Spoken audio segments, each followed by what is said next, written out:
Olá pessoal, aqui é a professora Arli, professora de Geografia do Instituto Genéria Viana. Mais um vídeo para a galera do nono ano, turma 900 e 901. Dando continuidade ao capítulo 11 da apostila de vocês, né? Lembrando que eu fiz aí uma divisão desse capítulo, né? Para não ficar vídeos tão longos. E no vídeo de hoje nós vamos falar da imigrantes na Europa, né? Como ocorre esse processo de imigração para a Europa. Pegando a apostila de vocês aí na página 12, tá? Tem como títulos Imigrantes na Europa. Então vamos falar disso, né? Vamos falar também da Europa, fragmentação e separatismo. São esses dois assuntos que eu vou abordar nessa videoaula de hoje, ok? Então, na página 12, vocês têm um texto aí onde fala de imigrantes na Europa. Como visto, as características da população europeia, como elevada expectativa de vida e baixa taxa de natalidade, impõem desafios ao desenvolvimento econômico e social do continente. Elas refletem no crescimento da economia, que tende a diminuir, né, devido ao declínio da PEA, né, que é da força de trabalho, que é essa sigla, PEA, significa População Economicamente Ativa. Nós já trabalhamos sobre esse assunto em capítulos anteriores, ok? Uma solução mais rápida para esse problema seria incorporar imigrantes ao país. Bom, como a gente viu no início do conteúdo, quando a gente falou do continente que mais envelhece, a população do continente ela vem envelhecendo, né, com o passar do tempo, e com isso não tem pessoas, né, o grupo de pessoas, a quantidade de pessoas que são consideradas economicamente ativas, ela vem diminuindo com o passar do tempo, tá? Então, uma das estratégias seria usar pessoas que chegam de outros lugares, né? Até mesmo de outros países, de outros continentes. Então, essa seria aí uma das estratégias a ser usada.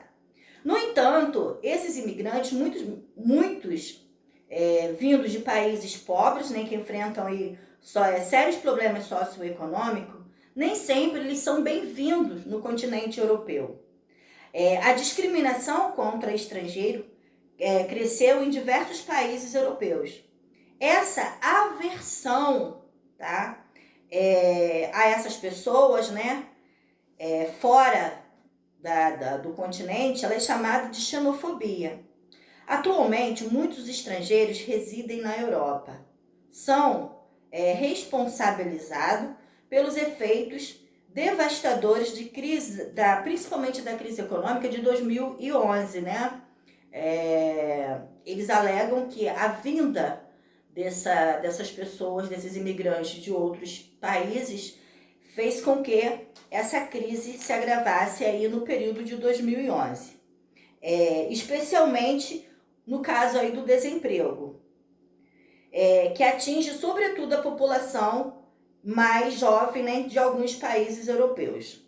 Além disso, esses estrangeiros muitas das vezes são acusados pela população de acarretar maiores gastos públicos.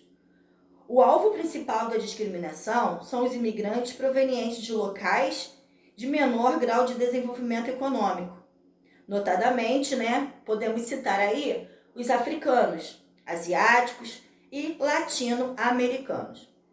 Considerável parte desses imigrantes são ilegais, tendo entrado na Europa por meio, né, dos principais aeroportos, usando os documentos válidos e vistos temporários, mas permanecendo por tempo indeterminado no continente. De acordo com o Alto Comissariado das Nações Unidas, né, do grupo que trata-se dessa situação dos refugiados, em 2017, aproximadamente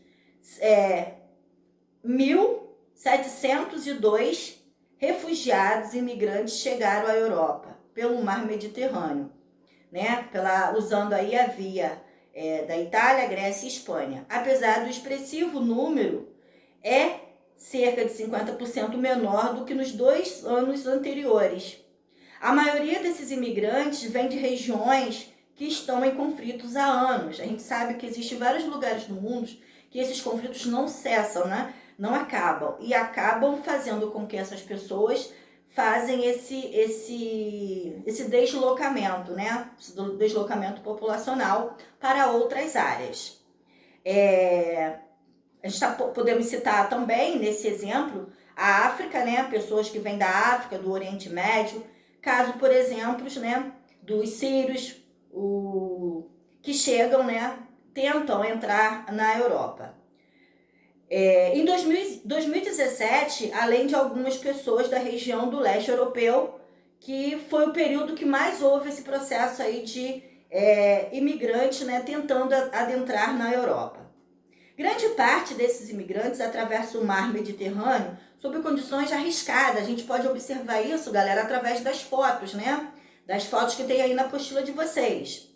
Situações totalmente precárias, barcos precários, sem nenhuma estrutura, né? Para que haja uma segurança na travessia aí dessas pessoas. Período de 2017, cerca de 3 mil refugiados morreram tentando chegar à Europa. Em 2017 e 2018 foram os 2 períodos assim que se falou muito sobre isso, né? Dessa situação dos refugiados, que eles tentavam entrar em determinados lugares e muitos morriam mesmo nessa travessia.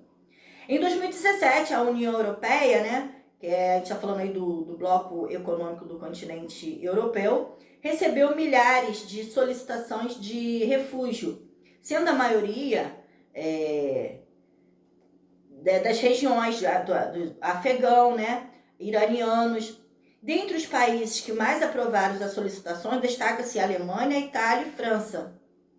Foram pessoas que conseguiram, né, a permanência dentro do continente. Foram pessoas da Alemanha, da Itália e da França.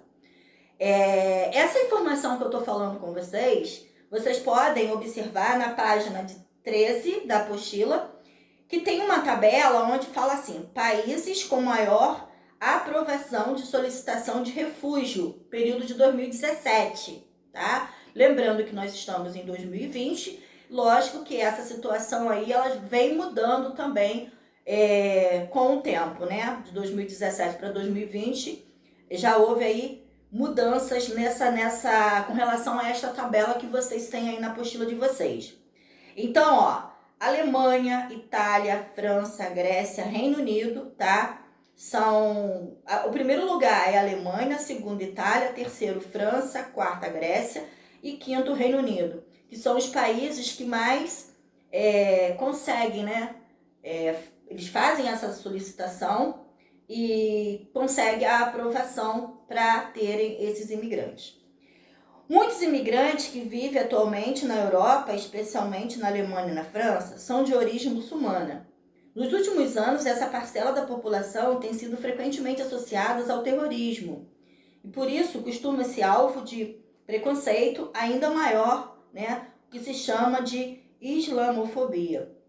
É uma situação também que acontece demais dentro do continente.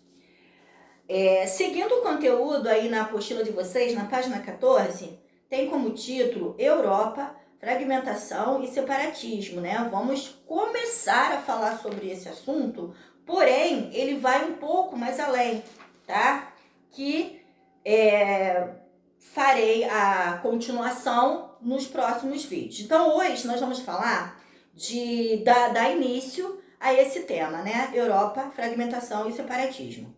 A grande diversidade de povos e culturas na Europa impulsionou o separatismo em diversos territórios, especialmente após o período da Guerra Fria e a fragmentação da União Soviética, né, a URSS, e ainda ocasionou tensões em alguns lugares. A gente sabe que essas tensões que já ocorreram nesse período e vem ocorrendo ao longo dos anos, né, em alguns lugares do mundo, mas já começou desde lá de trás, no período da Guerra Fria, né, no período da fragmentação da União Soviética, causando aí essas tensões em alguns lugares do mundo.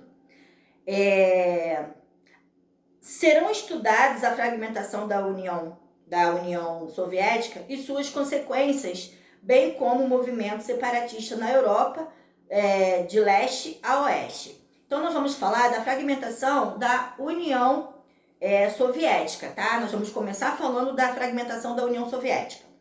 A União Soviética começou a perder a influência econômica e a apresentar sinais de desgaste a partir da década de 1970 a 1980, tá? Em 1985, em meio à crise soviética, chegou ao poder, Mikhail Gorbachev, governo que promoveu uma série de mudanças, destacando-se os planos governamentais com base aí, nas expectativas do qual ele tinha em mente para fazer essa mudança. Esses planos desencadearam profundas transformações no leste europeu e provocaram uma diminuição de investimento em setores antes estratégicos, como aeroespacial e militar, né? Foram os dois setores aí que houve aí essas mudanças estratégicas.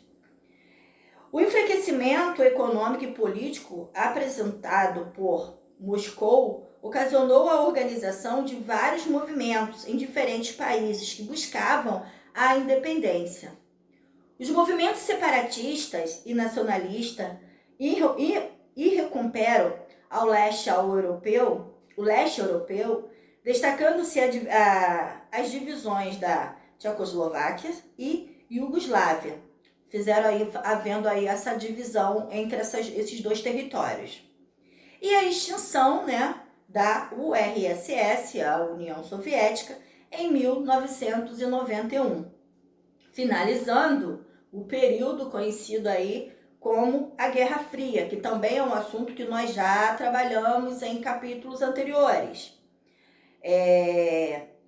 As 15 repúblicas que integravam a União Soviética tornaram-se países independentes, ok?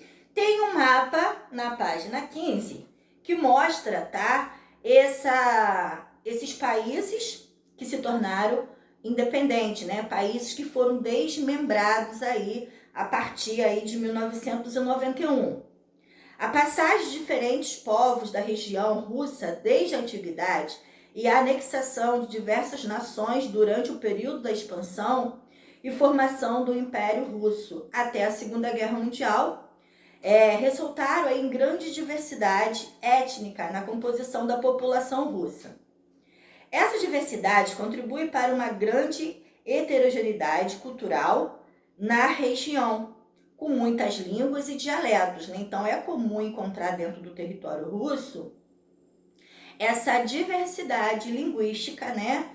E dialetos culturais, mediante a toda essa divisão de território, a anexação também de novos territórios, e após aí a independência dessas 15 repúblicas, né, havendo aí essa diversidade cultural, linguística, né, e de religião também. A expansão russa, no entanto, gerou um processo conhecido por russificação, que impôs a sua cultura aos povos dominados. Em muitos casos, né, anulou-se os etnicamente, ou seja, fazendo com que esses povos, né, se tornasse, né, vamos botar assim de uma certa forma, entre aspas, com a sua cultura, né, a cultura russa. Então, esse processo anulou-se etnicamente alguns povos. Alguns povos tentaram conter esse processo, né, o processo da russificação, e foram reprimidos militarmente.